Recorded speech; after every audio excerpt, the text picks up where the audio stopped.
Nikhil Rao ji, ticket खड़ा कर दिया, चंद्रशेखर रावण दिखाई नहीं दिए। थोड़े में ज्यादा स्वाद यही तो है इसकी खास बात। वाओ मम्मा, क्या स्वाद है। अरे मेरे राजा, सबका राजा आरकेओ मसाला।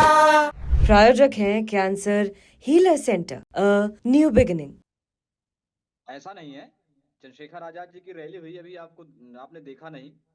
लाखों नहीं लोग नहीं, आए रैली में, बहुत जितनी अच्छी भीड़ थी। तेजी और से योगी आदित्यनाथ की रैलियां हुई, समाजवादी पार्टी का, आपके पास तो एक ही बड़ा चेहरा था, लड़ते आराम से, हाँ, खूब तो मेहनत करते। बिल्कुल बिल्कुल हमारे पास एक ही चेहरा है और हमारे पास अच्छा चेहरा है, सबसे मजबूत चेहरा है पूरे प्रदेश और पूरे देश में सबसे मजबूत चेहरा है। और हमारा चेहरा सबसे पहले मिल्कीपुर विधानसभा में जनसभा करने आया। भाई चंद्रशेखर आजाद जी, सांसद जी ने सबसे पहले मिल्कीपुर विधानसभा में जनसभा किया। और इतनी जनसंख्या में लोगों ने सपोर्ट किया और निर्णय लिया, भाई को क्या नाम है बताया, उनके साथ खड़े हुए, उनके साथ हाथ उठाया कि हम मिल्कीपुर से अब की बार दोनों पार्टियों को नाकार के हम आजाद समाज पार्टी के प्रत्याशी भाई सूरज कुमार को जिताकर विधानसभा भेजेंगे।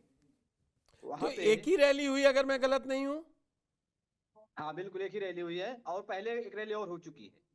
तब तो चुनाव अभी डिक्लेयर नहीं चुनावी हुआ रैली था में ना, एक रैली एक ही जी, रैली हुई। उसमें चुनाव नहीं हुआ। तो जी जी जी। आप लग नहीं रहा है कि इस बार सीधी टक्कर सपा और भाजपा में थी, अब आप किसका खेल बिगाड़ रहे हैं? हम किसी का खेल नहीं बिगाड़ रहे हैं, हम जनता हमारे साथ है। ये लोग आपस में लड़ रहे हैं और जनता आजाद समाज पार्टी के साथ खड़ी हो गई है और जनता आजाद समाज पार्टी के साथ खड़ी हुई कि आजाद ठीक, समाज पार्टी को जिताने का काम कर रही है। ठीक है, आपका आ गया। अब मैंने इसीलिए आज कासिम भाई से ओपनिंग रिमार्क इसीलिए नहीं लिया कि तीनों लोग अपने अपने दावे कर दें, अब चुनाव प्रचार चुका है थम। जो कासिम भाई के पास सारी जानकारी है, जरा बताइए तो कि कैसे कैसे चुनाव बदला, या जो हमारी आपसे 2 बार पहले बातचीत हुई कि टाइट फाइट है, बीजेपी को एज है, क्या आज भी वही स्थिति है? बहुत शुक्रिया पुष्कर भाई, बहुत दिन के बाद आपके प्लेटफॉर्म पे आया। बड़ा मुश्किल होता है तीन प्रवक्ताओं के बीच में एक इंडिपेंडेंट आदमी जब बैठता है तो उसके लिए बड़ा मुश्किल होता है अपने आप को उससे बचाना कि किसी आप किसकी बात कर रहे हैं। देखिए ऐसा है, मैं शुरू करता हूँ अपने सभा प्रवक्ता वर्मा जी के, जितेंद्र जितेंद्र भाई जी, से। देखिए जितेंद्र भाई ने जो बातें की अवधेश प्रसाद को लेके, वहां की जनता को लेके, पीडीए को लेके, अगर इसको आधार मान लिया जाए, इसी को चुनाव मान लिया जाए और ये जो इनकी बातें हैं इस पे विश्वास कर लिया जाए, जो राष्ट्रीय अध्यक्ष ने इनके कहा और जो जितेंद्र भाई ने कहा, तो इससे आप ये मान सकते हैं कि ये स्वीकार तो ये है कि मतलब हम चुनाव में नहीं है, हम चुनाव से बाहर हो चुके हैं। क्योंकि इस बात को खुद उन्होंने स्वीकार करने के अंदाज में कह दिया कि साहब ऐसा है, पीडीए के सारे अधिकारी हटा दिए गए, हमारे सारे वोट काट दिए गए, हमको 70% लोगों को पर्ची नहीं दी गई। और हमारे राष्ट्रीय अध्यक्ष ने भी कहा है कि बेईमानी हो रही है और हम भी इस बात को मानते हैं कि प्रशासन से हमारा चुनाव है, चुनाव जनता प्रशासन के बीच में। तो मुझे लगता है कि इस पे फिर किसी प्रतिक्रिया, किसी टिप्पणी की जरूरत नहीं है। फिर भी मैं इतना कह दूं, क्योंकि मेरा पड़ोस है मिल्कीपुर, मेरे क्षेत्र से मिला हुआ मिल्कीपुर है। मिल्कीपुर चुनाव अवधेश प्रसाद ने बहुत अच्छा लड़ा और लड़ते लड़ते फिर वो जो वहां पर घटना, बहुत ही विभत्स घटना थी, बहुत दुखद घटना थी, जो अयोध्या में घटित हुई। शहनवा अयोध्या में है, मिल्कीपुर में नहीं है। जिस तरह से भदरसा जो है वो भी मिल्की मतलब अयोध्या में नहीं था, लेकिन उसको अयोध्या कह के सारे चैनल से प्रचारित किया था जब घटना घटी थी, जिस मुहित की बात अभी हमारे बीजेपी प्रवक्ता कर रहे थे कि। तो मैं समझता हूँ कि अवधेश ने चुनाव अच्छा लड़ा, लेकिन आखिरी वक्त तक उनका मान मनोवल में निकल गया। आनंद सेन को मनाने में बड़ा समय लगा। फिर आनंद सेन के अपने ब्लॉक में, जो हरंगगंज ब्लॉक है आनंद सेन का, अमृत सेन यादव का एक बड़ा मजबूत गढ़ माना जाता है। उनके पुत्र अभी भी वहां, अंकुर यादव वहां से ब्लॉक प्रमुख हैं। वहां पर बाराबंकी के निर्वाचित विधायक जो हैं सुरेश यादव, उनको हरंगगंज में लगाया गया। उनकी ड्यूटी हरंगगंज में थी, हरंगगंज में देखना और लोगों से मिलना, मतलब ये होता नहीं। जब उपचुनाव होता है तो पॉलिटिकल पार्टीज सेक्टरों में डिवाइड करके अलग अलग नेता को जिम्मेदारी देती हैं।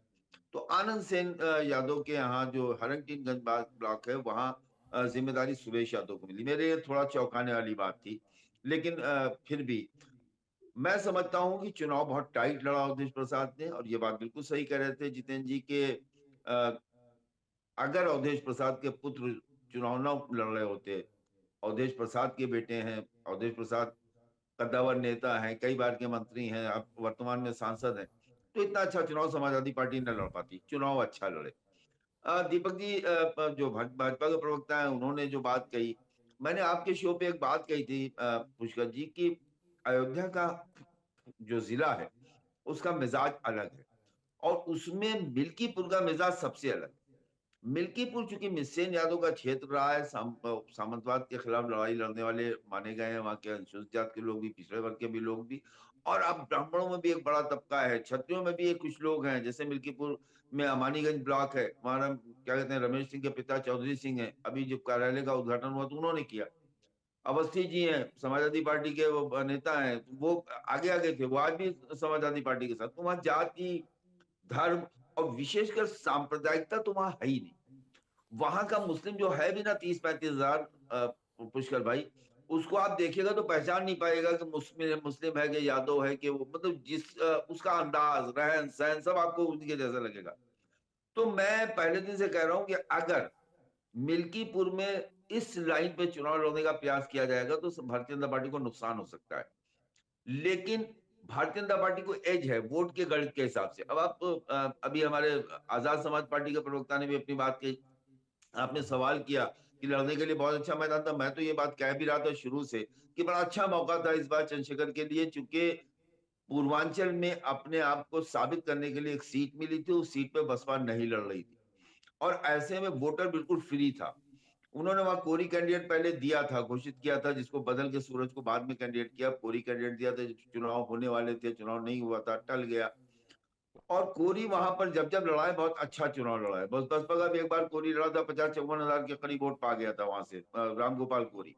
मुझे लगता है कि पासी सूरज पे दांव खेल के आजाद समाज पार्टी ने गलती की, या समाजवादी पार्टी से जो उनकी इस वक्त की नाराजगी है, चंद्रशेखर के जो बयानात आते रहते हैं उससे उन्होंने वहां पर फांसी डालकर, वो भी बागी फांसी डालकर ये कोशिश की, उनको लगा होगा कि हम अच्छा कर सकते हैं। देखिए वहां कोरी वोट बिल्कुल खाली है।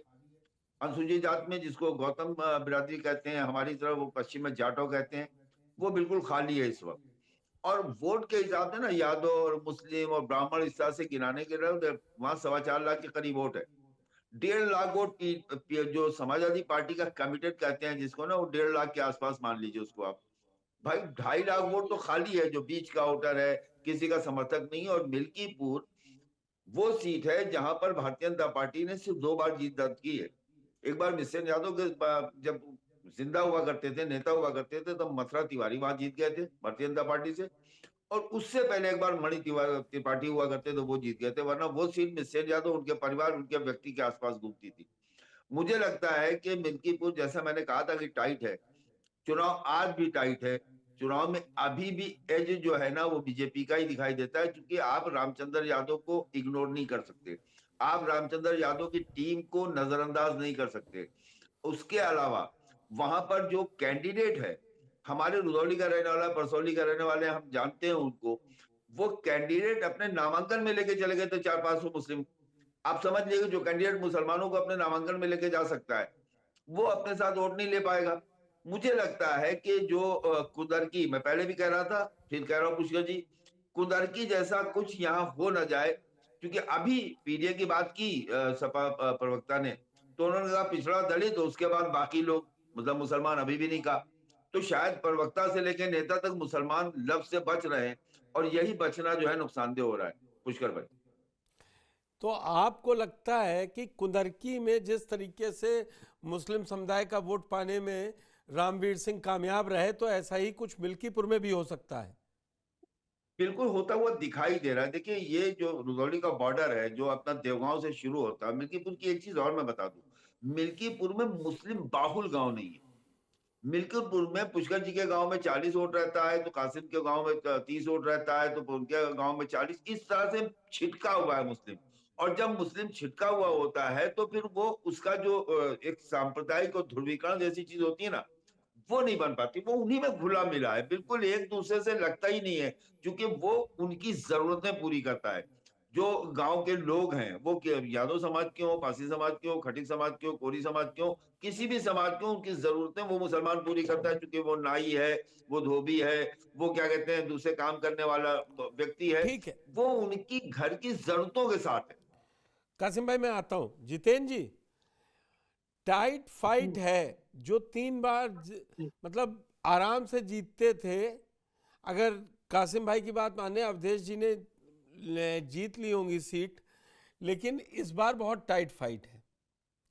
और ऊपर से जिस तरीके से उन्होंने कहा कि एक छवि होती है, जो चंद्रभानु पासवान की छवि है, उसमें मुस्लिम भी उनके साथ खड़ा दिख रहा है, तो कहीं कुंदरकी पार्ट 2 तो मिल्कीपुर में नहीं देख रहे हैं आप? देखिए, समाजवादी पार्टी बहुत सतर्क है और समाजवादी पार्टी 25,000 वोटों से कम चुनाव जीतेगी। बाकी हमारे विश्लेषक जी का क्या और किस हिसाब का उनका विश्लेषण है, लगभग हम डिबेटों में बैठते हैं तो सत्ता पक्ष के फेवर में ही रहता है, लगभग 1-2 लोगों को। थोड़े में ज्यादा स्वाद यही तो है इसकी खास बात। वाओ मम्मा क्या स्वाद है। अरे मेरे राजा, सबका राजा आर प्योर मसाला। प्रायोजक हैं cancer healer centre, a new beginning.